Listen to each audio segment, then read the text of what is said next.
Hello everybody. On behalf of the PHRN, welcome to the Linkage Luminaries webinar series. My name's Felicity Flack and I'm the Manager of Policy and Client Services at the PHRN. I'm speaking to you from the lands of the Whadjuk people of the Noongar Nation, and I'd like to begin by acknowledging the traditional custodians of all the lands we're meeting on today and paying my respects to elders past and present. First, a little bit of housekeeping. If you've got any questions for today's speaker, please type them in the Q&A box, not the chat box, at any time during the presentation, and we'll answer as many questions as possible at the end of the presentation. So to today's speaker, I'm delighted to introduce Professor Leonie Segal, Professor of Allied Health and Human Performance at the University of South Australia. Leonie's research focuses on child maltreatment and pathways to disadvantage, and I'm looking forward to hearing how linked data has supported this very important work. Thank you, Leonie, and over to you. Nice to have a chance to present some of our work that we've been doing, really started sort of 10 years ago, where we've been really focusing on looking at life course outcomes of particularly sort of vulnerable children and families. And as I said, about 10 years ago, we started a process of accessing linked data, which has been critical to this work. So as I said, I'm the Chair of Health Economics and Social Policy at the University of South Australia. I think some people wonder what economists are doing looking at these sorts of issues, and when you think that economics is actually about trying to maximise health and wellbeing for resources allocated, then it's clear that looking something like what happens in families and how we can do best to enhance the life course of our children is sort of critical path of health economics and social policy. So why I moved to UniSA about 15 years ago from Monash University, and I thought it was a good chance to look at what I thought was one of the most important influences on health and wellbeing. And that's what happens in families. So for people who aren't familiar with the child abuse and neglect space, what we're talking about is, in fact, I've got it on the next slide, but basically the issue is that child abuse and neglect, if a child is brought up in a very sort of distressed and disturbed and non-nurturing environment, that can directly impact their brain health. If you think of something like fetal alcohol spectrum disorder from mothers drinking, it's extremely obvious, but also obviously physical abuse, but also we know more now that emotional abuse also affects how brains develop stress response. And also a child who's brought up in a very disturbed and distressed household, their whole relational understanding of relationship changes. They've got to operate in a way that's very self-protective in order to actually just survive. So this then affects behaviour, emotions, emotional regulation, cognition, impulse control, alertness to threat, empathy, sense of self with agency. And in turn, this affects ability to learn substance use, relationship breakup, potentially parenting capacity, employability, mental illness, etc. So we're looking at something that can impact health and wellbeing across the life course, and potentially intergenerational disadvantage when parents, through their own distress, are actually unable to see the needs and really respond in a compassionate way to their own children. So when we're talking about abuse, this is really sort of serious threat of harm to the child.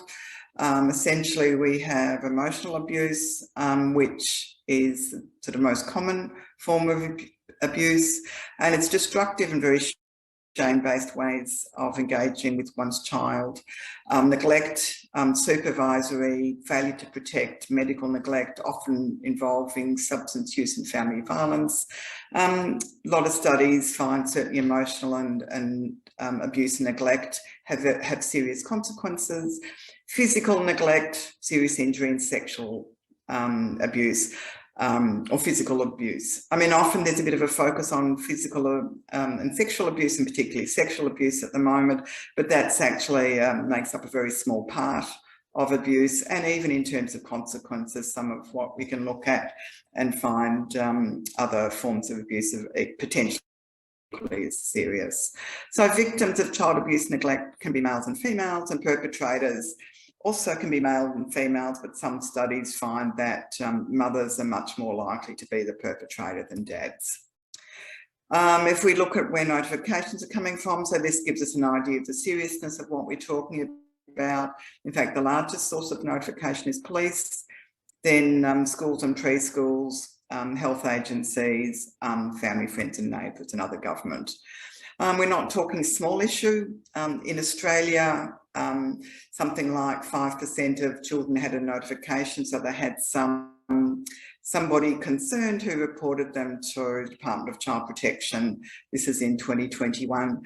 Of those, 2% of children in total, so that's roughly 20% of them went on to be investigated, and of those, and then we have nearly 1% of children who've had a substantiation in that year, and we have at any one time something like 0.8% of children in out-of-home care.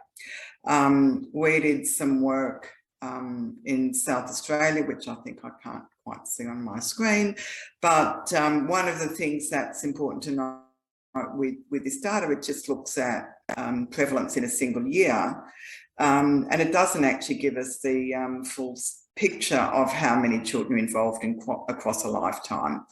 So, and that's something that we did with linked data, which I'll sort of come to now. So we, when we started sort of with our interest in child abuse and neglect, and we wanted to, I suppose, gather together an evidence base that could be used for to inform policy. So the sorts of things we wanted to understand is how big are the effects of child abuse and neglect. So even though through theory we understand it's going to have an impact, and there's been some sample studies, for instance, the Adverse Childhood Experience study in the US, Kaiser Permanente, very small sample of something like 15,000 people in that study, only sort of interviewed people from sort of middle age, basically. So, most of the sort of survey work is quite limited in what it can tell us about the size of the impacts of child abuse and neglect. Also in terms of scope of impacts, does it affect which areas of health, social outcomes, and also what's the budget impact we're interested in. When does child abuse and neglect occur, and when are we finding impacts? Do they start very early in life? Do they continue across life? Who's at most at risk, and what do we know about transmission pathways? So these were some of the questions we thought we needed to understand in order to get some sense of, to make some, when should we intervene, and to support ideally policy and practice change. So why use linked data instead of sort of a survey? And why did we go down this path, even though it was took us about 8 years to pull everything together? Firstly, we can look at child abuse and neglect from infancy, using data on involvement of individuals in the child protection system. Now, while there might be some thought that child protection contact is not a good measure of child abuse and neglect, in fact, all our work and other work is suggesting it's actually likely an extremely good measure of child abuse and neglect, particularly if we look at levels of concern we can get from the administrative data.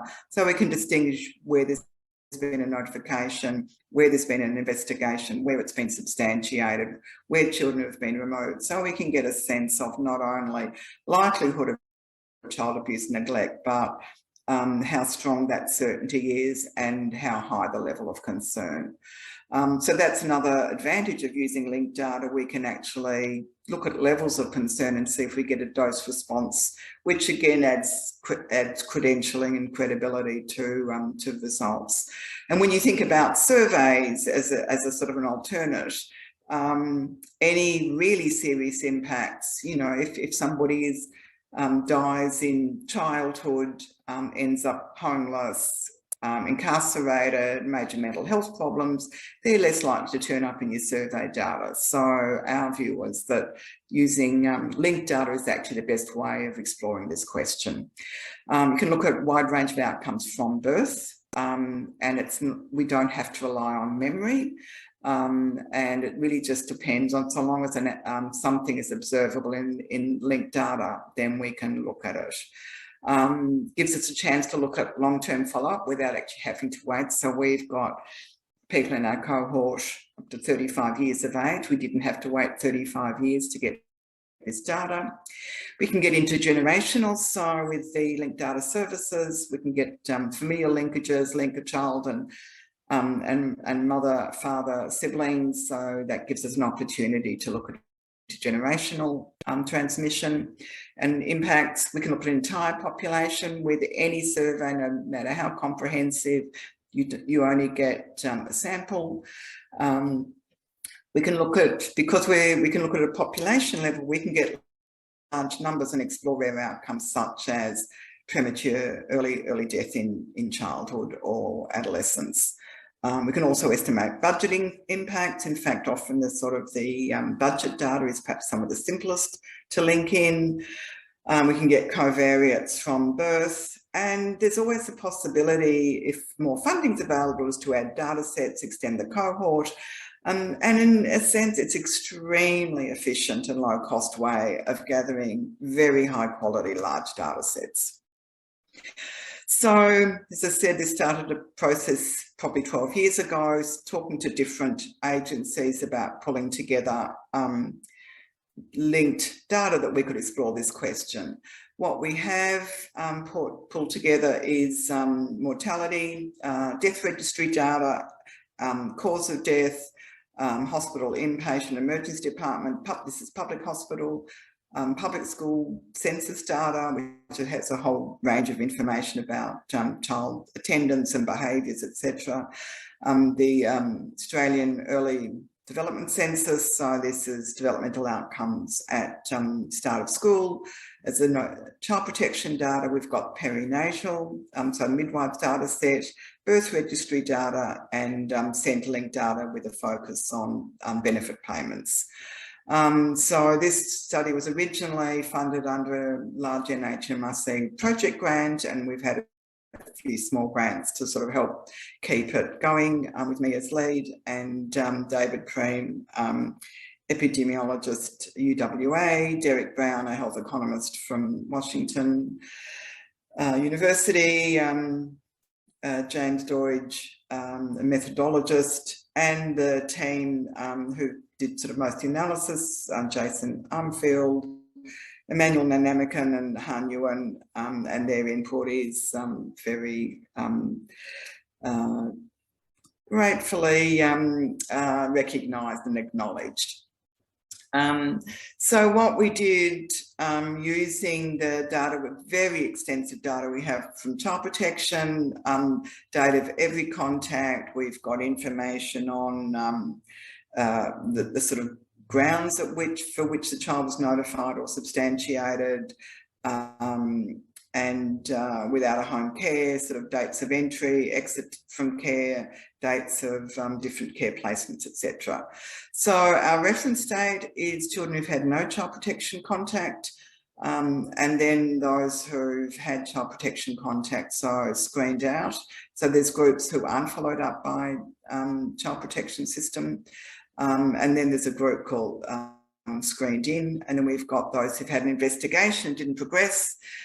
We've set up all these categories as mutually exclusive, substantiation that didn't progress to out-of-home care, and then out-of-home care, and we've tried to look at out-of-home care groups in a number of different ways, including things like the age of entry to care and whether it was associated with the substantiation or not.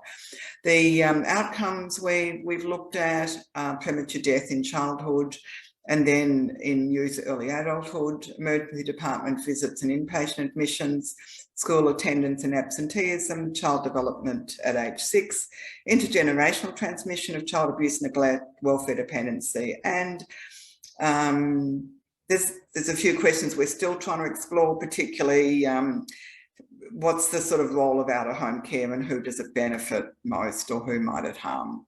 So I'll go through some of the findings. We've had 8 studies published to date in very sort of absolutely sort of top international journals like Pediatrics, Lancet, Public Health, Child Abuse, Neglect, Child Maltreatment.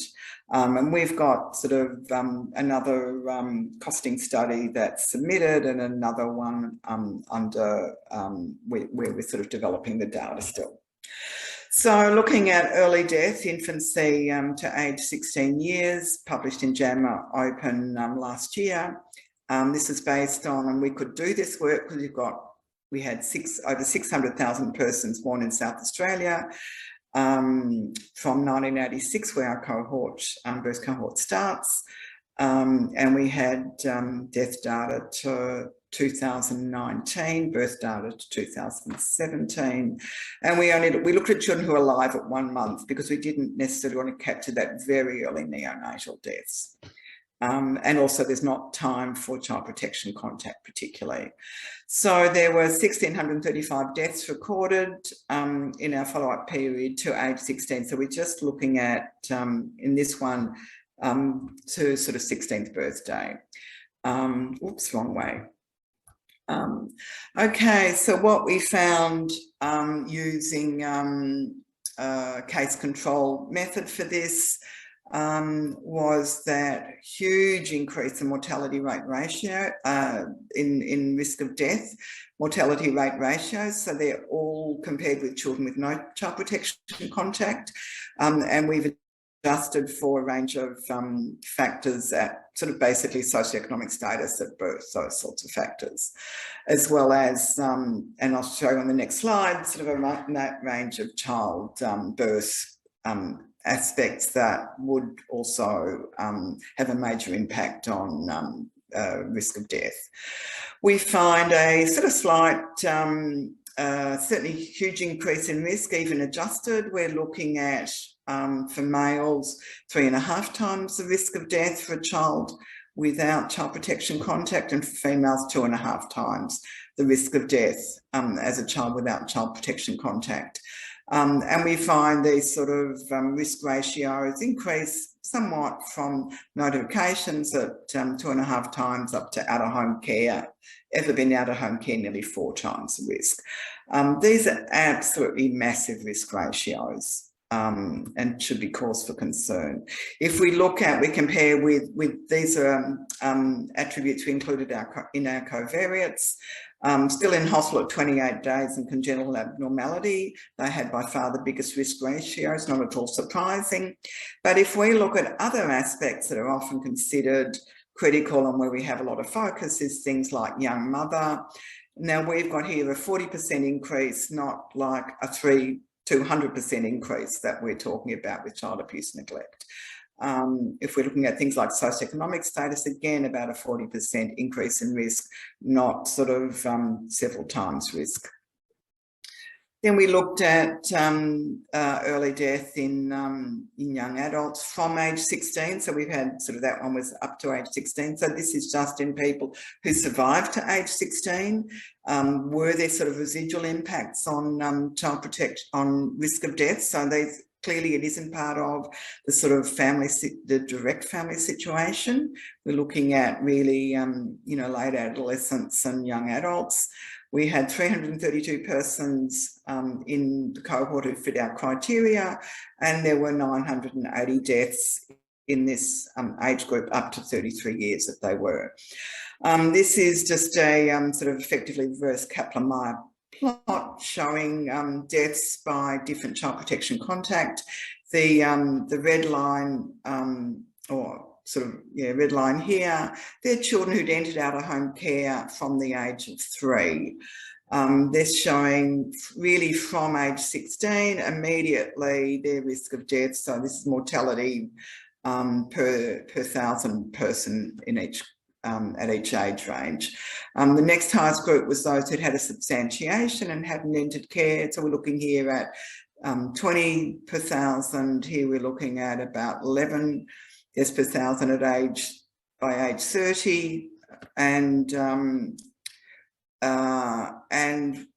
in the no substantiation group, no child protection contact group, we're looking at about 4 death. So we're looking at very substantial increase in risk of death, even if they survive at age to age 16. What was interesting, it's a bit hard to see, this brown line was children who'd entered care before the age of 3, and their outcomes, are surprising to us, were considerably better. This is just translating those into adjusted risk ratios. You can see this out-of-home care, if they entered out-of-home care after age 3, much higher risk of death. And substantiation also, we're looking at, 2.5 times. Again, the notification somewhat less. This group who entered out-of-home care before age 3 years, we've got small numbers, but it certainly looks like they're doing a lot better. What's interesting, when we looked at cause of death, we're finding that suicide, self-harm, the differential here is very substantial. Poisons, alcohol, drugs, other mental illness, and even natural causes, we're looking at something like twice the incident rate ratio. So essentially, these are, particularly mental health related, but actually across the board, people with child protection contact are doing worse. So let's move on to child development and school attendance. As I said, we've got the Australian Early Development Census in our data set, and there's a indicator one can develop from that called a multiple strength index. What's quite nice about this is it comes up with a single measure based on 39 items. The higher the measure, the better the child is doing at the start of school. This is implemented by teachers, usually in term 2. And there's a range of social, emotional, physical well-being items or development items are covered. So things like physical development, ability to get along with peers, capacity to solve day-to-day problems, self-control, accepts responsibility for action. So a lot of sort of social and behavioural elements in there. This graph, what this is showing us, what we've done is divide children into 3 categories: highly developed strengths, i.e. they're doing really well. So this is all the bold lines. Well-developed strengths, doing sort of okay, and emerging strengths, which is pretty a polite way of saying they're struggling. If we look at, we've got girls and boys, the boys shown with the blue colour, girl with pink, and what we find that at the start of school, it's quite interesting, girls are doing substantially better than boys in these sort of social, emotional and behavioural domains. But nonetheless, we're finding boys, something like nearly 50% of them are doing, doing really well when they start school. 25%, nearly a bit over a quarter are struggling. About half of that of girls are struggling. If we get down to children with substantiation, or those who've entered either substantiation only or when they've entered care, we're looking at much lower rates of children doing really well, and much higher rates of children struggling. So we're looking at something like 60% of the boys in particular are really struggling when they start school. I think this is a huge concern because it's not so easy to recover if children are starting school already behind. If we look at absenteeism, so there's a category called chronic truancy, and basically based on 10 days of unexplained absences per term. If we look at children with no child protection contact, 11% of them across school, could be up to 12 years of schooling, but we've sort of adjusted this, but we find 11% of children have no child protection contact. With no child protection contact, had 11% of them had a term of where truancy was identified. When we look at children with investigation, substantiation, out-of-home care, we're looking at here nearly half children who have been truant at some time, and over 40% in these groups.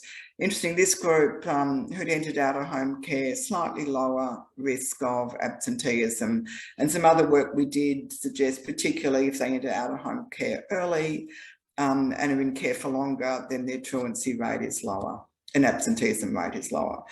Okay, let's turn to morbidity and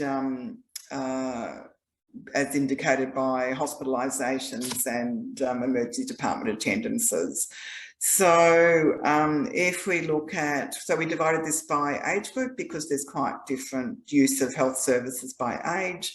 If we look at 1 to 5 year olds, so on this side we have no child protection contact, and as we go up we've got our increasing areas of child protection concern. So we're looking at here at substantiation without a home.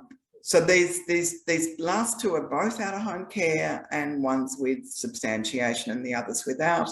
Without substantiation is usually where there's a parental guardian authority, where, for instance, the parent or guardian has, let's say, incarcerated or they're in prison, there's nowhere else for the child to go. They can enter out-of-home care without a substantiation, or it might be in the older ones in this age group, it might be an adolescent at risk, might end up in out-of-home care without a substantiation. But nonetheless, all these children clearly at risk. We're looking at, say, twice the hospitalisations this age group. Clearly 6 to 12 year olds, much less use of hospital services. When we start getting into teenage years, bigger inpatient use, and the sort of ratios are going up in terms of hospitalisations. When we look at emergency department, these are all annualised visits per person. Again, we're seeing not quite the sort of same risk ratios in 1 to 5 year olds, 6 to 12 year olds. Again, some increases in our group with sort of particularly substantiation and out-of-home care.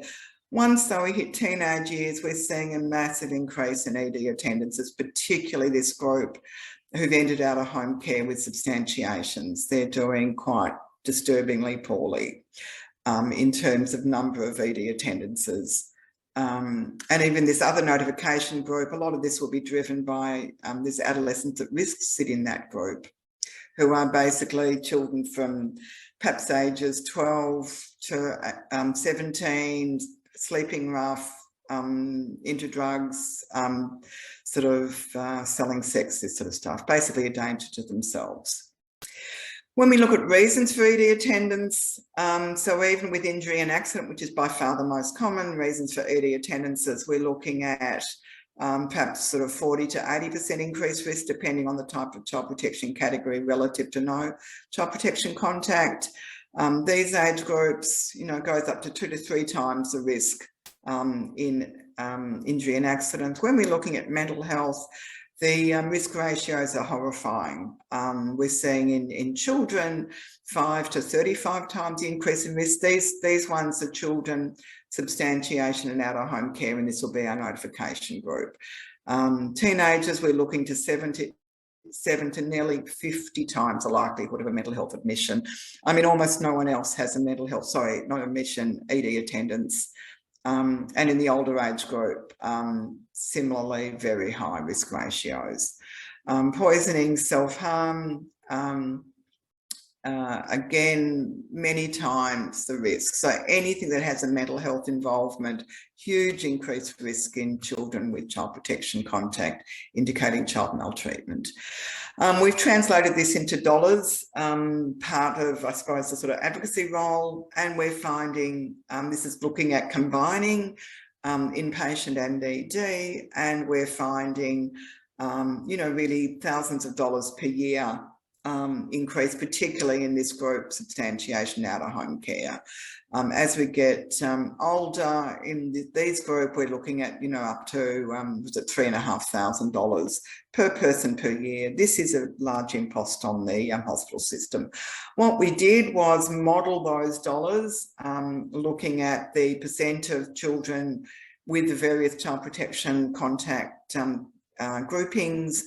And what we've estimated is that the impost, this is in South Australia, the impost on the hospital system in South Australia, in this age group is something like 21 million, 14.5 million, 33.5 million and 54.5 million. In these age groups, this is adding over 30% to hospital costs of these age groups. It is huge. And across all those age groups, we're looking at like something like nearly a fifth, sort of 18% increase. This comes to $123 million per year in extra costs for people with child maltreatment involvement. And we modelled this out to age 65 under various assumptions. And just in South Australia, we're looking at easily more than $400 million. Intergenerational transmission. This has been published in Lancet Public Health. There were of our data, so because we've got people up to age 33, we've got quite a few who've had children. So we've got nearly 23,000 mothers who've had 38,500 children. And the mean age of these children is 4.5 and maximum 13. And what we've done is looked at likelihood of the children being also part of the child protection system.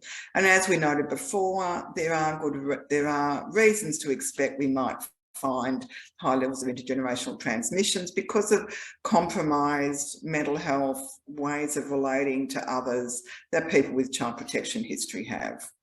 So it's not that they don't want to be good mothers, but their child protection history, particularly some other work that we've done, suggests that there's very little totally inadequate therapeutic help for these children. It's absolutely the case. So if we look at so what we have here is a mother's child protection history from a notification only through to out-of-home care with substantiation. The child, if the mother has, for instance, been in out-of-home care following a substantiation, their child is over 6 times as likely to have any child protection contact, 13.5 times as likely to be substantiated as a child whose mother has no child protection contact, and 26 times as likely to have entered out-of-home care than a child whose mother has no child protection contact. And even children of mothers with just a notification, we're looking at 2.5 times likelihood of any child protection contact, 3 times for substantiation and 5 times for out-of-home care. And this is adjusted. This is adjusted for things like mother's socioeconomic status. So these highlight the extraordinary role of intergenerational transmission in creating the next generation of maltreated children. And as I said, it's not that mothers want to be doing this, it's just the damage associated with their own child protection that puts them in that position to struggle to parent well. The other thing that's important to note is these people with child protection history have high rates of complexity. If we're looking at children with no child protection contact, this is also based on the data, we've got tiny percentage with 5 to 6 adversities, 10% with 3 or more adversities. If we get to these groups with substantiation, particularly who've entered out-of-home care, we're looking at 70% with 3+ adversities, and we've got 25% here with 5+ adversities.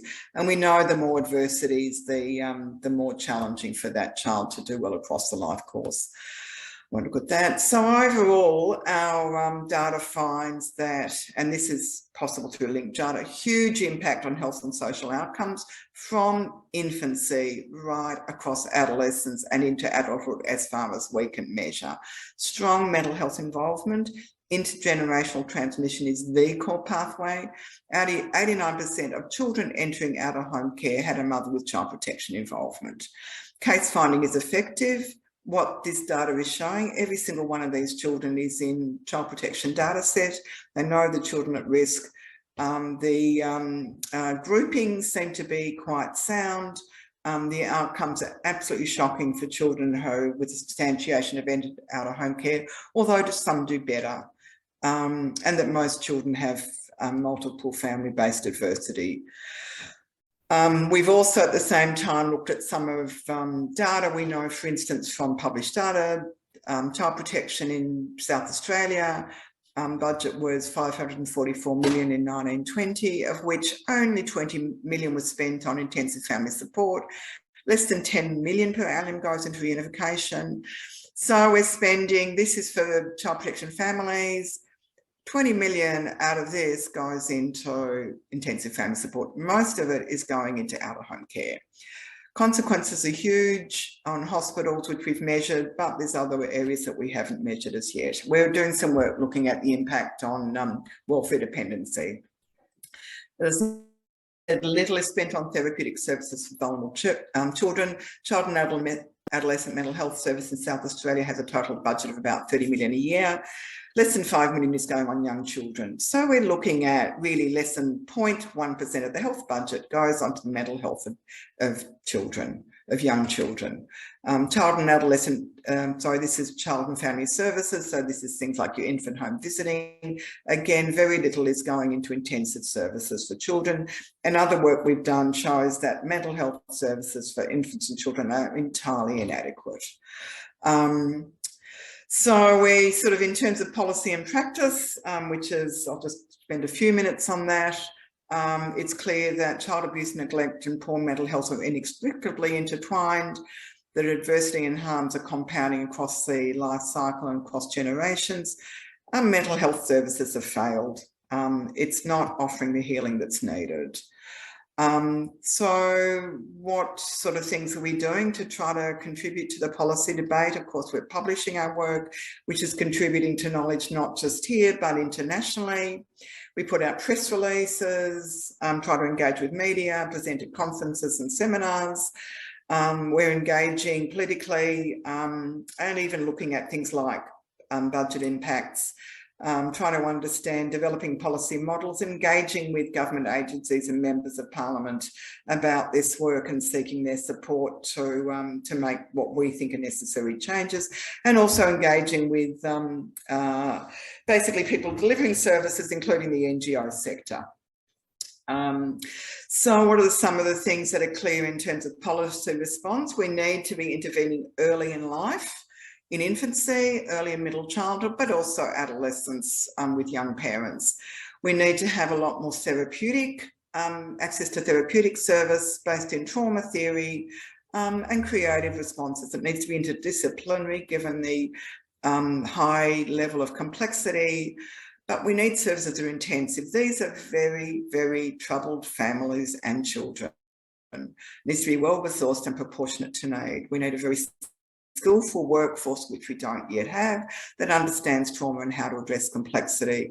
It needs to be accessible, friendly, compassionate. We have very shame-based families who, for good reasons, are nervous of services. We need to make them very welcoming.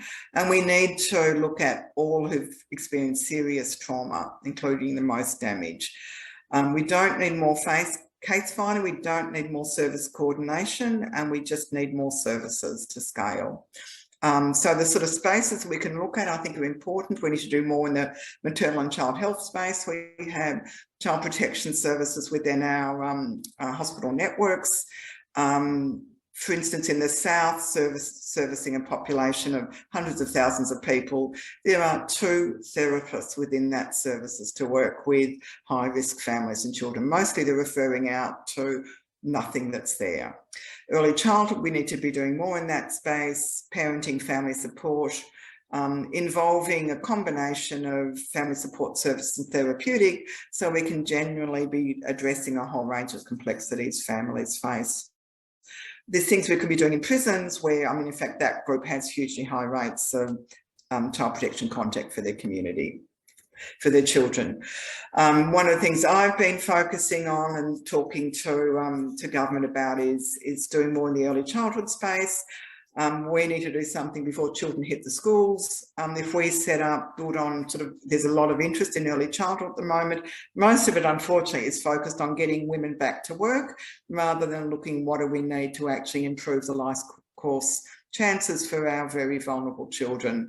What we need is early learning environments from infancy through to start of school, which can provide interdisciplinary response have, for instance, infant mental health workers, social workers, dietitians, quality food for children, an opportunity to create trusting relationships between workers and mums and dads and children to be able to help. It's a one-stop shop. You don't want to be referring out these highly vulnerable families. They could provide a community outreach opportunity for specialist services, an opportunity for cross-agency governance and skill developments. So as I said, we're talking to government about this and hoping that something might happen in South Australia in this space. So just to finish off, all this has been made possible really with with linked administrative data. There is no way we could have done this work without this. So we have been able to establish the size of impacts of child abuse and neglect from infancy well into adulthood across a wide range of outcomes that sit within different portfolios. We can look at descriptive outcomes as well as budget impacts. We've been able to establish whether the case finding that the Department of Child Protection is undertaking, whether it's working, and the sort of dose response we're seeing is suggesting that yes, the case finding is, we know who the most troubled children and families are. That's not to say every single child is picked up, but on average we're finding them. That with the linked data, the numbers are large enough to explore rare outcomes that there is no way you could explore through, for instance, survey work. The work is accepted as rigorous and high quality, and this is clear by the capacity to publish in high quality international journals, and also being highly cited. So a number of the studies are now being well cited, and also being used in policy settings as well internationally. Government also is very interested in this work, and it's been seen by them as rigorous and highly policy relevant. And it's also highly efficient. I mean, the budget we've had to do this work is less than $1 million, which is ridiculous when you think of what you'd have to spend on a survey or something to do something equivalent. There's other things we'd like to see in the data set, and that includes, for instance, services accessed by the cohort. So if there was more information on family support services and these sorts of things, and I think there are attempts to try to include these sorts of things in administrative data. What we know little about is actually what other services children are getting, unless they're actually part of administrative data. So they need to be in the administrative data. Basically, data linkage should be identified as core scientific infrastructure and funded as such. Our work suggests the potential benefits extraordinary. Just from our study, we've been able to enhance the case for disrupting child abuse and neglect and associated harms across the life course, informing how this could be done, with the promise of reducing life course and intergenerational pathways into disadvantage, and the possibility of achieving considerable budget savings.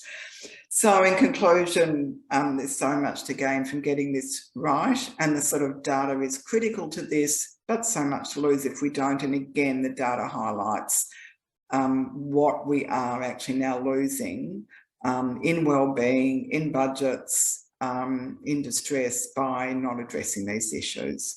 Thank you, and I'm looking forward to your questions. Thank you, Leonie. That was fantastic. And we, the PHRN, couldn't agree with you more that the linked data infrastructure is an essential scientific infrastructure, and we'd be delighted if there was more funding poured into it. But we've got time for questions now. So anybody who has questions to ask Leonie, if you can type those into the Q&A box. We already have a few, so I think we'll start with those. So first from Matt, who says, great talk, Leonie. Can you confirm the year window for the CPS you had, specifically for the intergeneration study? So we've got basically mothers born from 1986, and children born, well, depending on, so from age of, I think, say the earliest might be mother 13, so anything from late 90s through to 2007, mid 2017. Yeah. Now, I've actually got a question about intergenerational linkage and how it was done for your studies, and then perhaps some reflections on would you like more? And well, yes. So, I mean, I must admit the actual mechanics of how the data linkage units do this is a mystery to me. But essentially, I mean, you've got birth registry data, you've got midwives data. So there's a range of data sources that help you identify, link a mother and child. I don't know, as I said, exactly. And they certainly with their Sainty Data Link, they do a lot of actual document sort of review as well. They don't just rely on the sort of the probabilistic approaches. They get, they do a lot of checking. So they would obviously be the best ones to answer that. We had initially requested father-child linkages, which I know they also do, but we had difficulty getting ethics approval for that. I'm not quite sure why, but in the end we basically gave it. But I know there are certainly some other projects do have father links as well. And I mean, I think what was probably extraordinary for us was just with the mother-child links, that the outcomes for the child were so profound. And you'd expect, I suppose, that the mother is likely to have the highest influence on the capacity to keep a child safe. But yes, we would have quite liked the father-child links as well.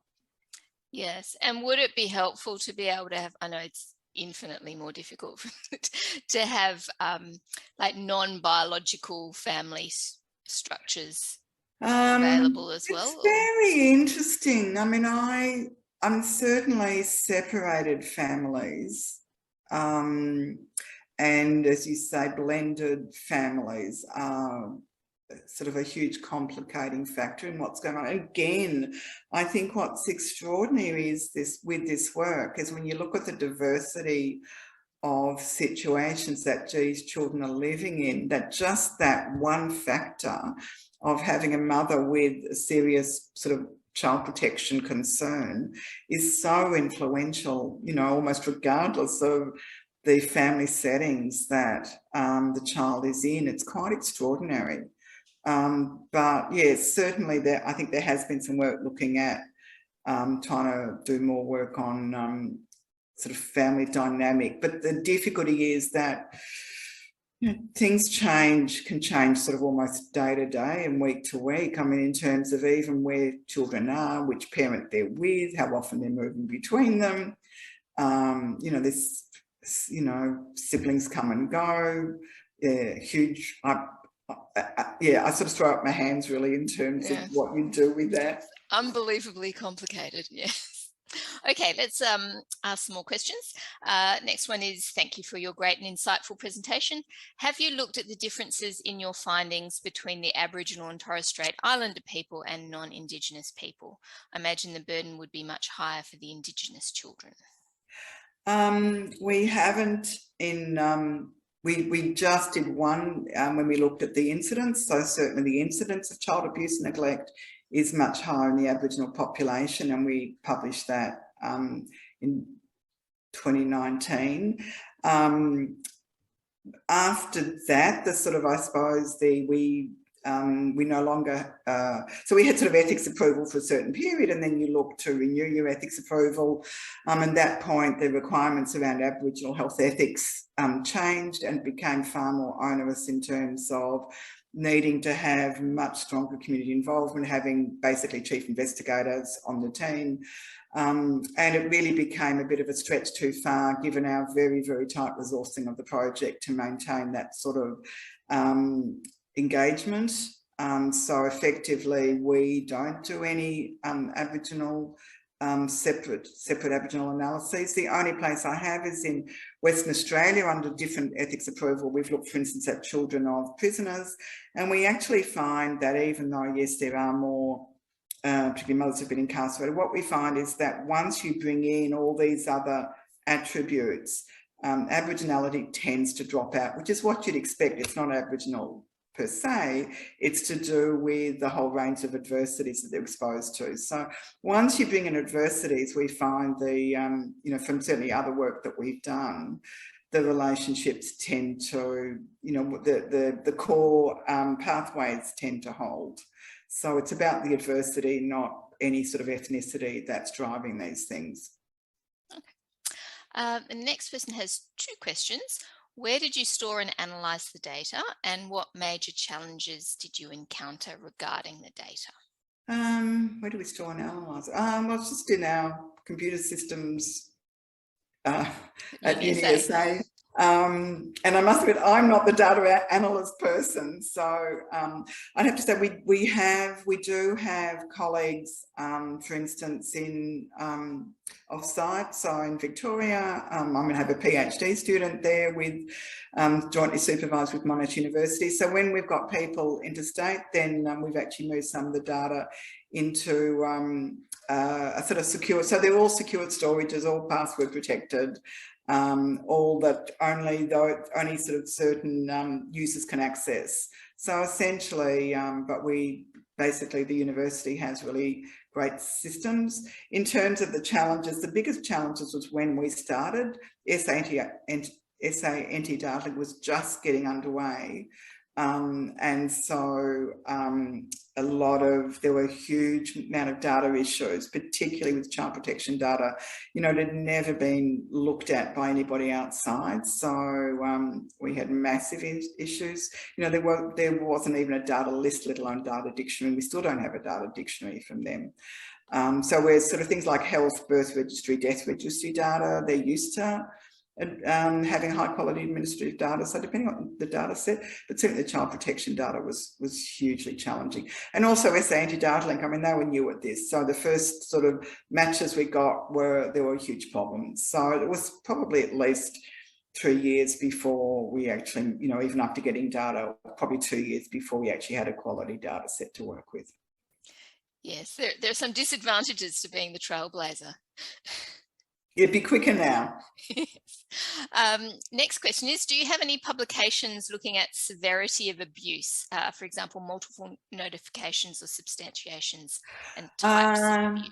Yeah, within the some of the work in the education space, so the absenteeism and I think the child development paper, so that's in, I think, child abuse and neglect and child maltreatment. So led by Armfield, I think there we've looked at type of abuse. We don't find as much as you might expect. What is more influential in those papers, we did look at the level of child protection involvement combined with other adversities like separated families, parental, I think, sort of mental health, a whole range of things, or, low socioeconomic status. We found the combination of abuse with more and more adversities, then that tended to worsen outcomes, more so than the type of abuse itself. Although, a lot of things, neglect is bigger. We are starting in current work with an honours student is looking a bit more at types of abuse. But yes, a good question. I mean, it is something, there's so much more work that could be done. I mean, yeah, masses, I mean, that's the other thing with this data. It is so rich, you sort of never run out of questions to look at.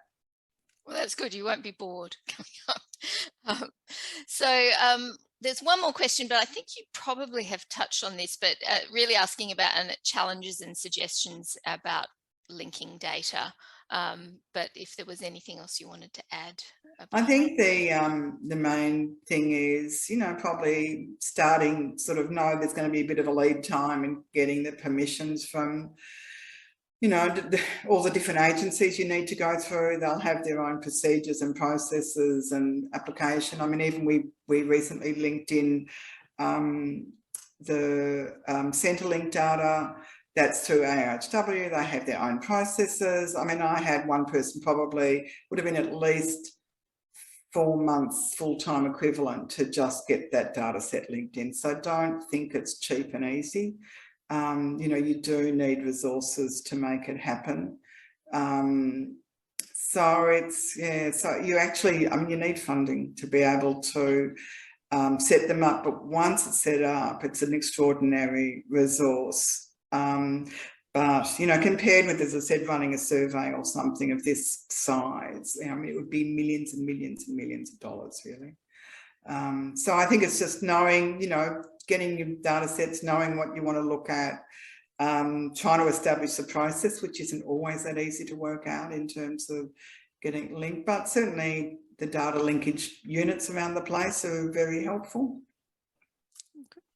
Okay, well, I think we can finish there, but thank you so much, Leonie. That was an amazing presentation, and the volume of work that you've been able to do over these years, I think has been impressive, and hopefully there's more to come, and we'll perhaps look forward to hearing from you in the future. So thank you very much. And I should finish up by letting people know that our next Linkage Luminaries presentation will be from Professor David Roeder, another South Australian, who's the chair of the Cancer Epidemiology and Population at the University of South Australia, and that will be on the 22nd of September. So pop that in your diaries if that's something that would interest you. So I think we'll finish there and say thank you very much to everybody who attended today, and one more thank you to Leonie, and we hope to see you all next time.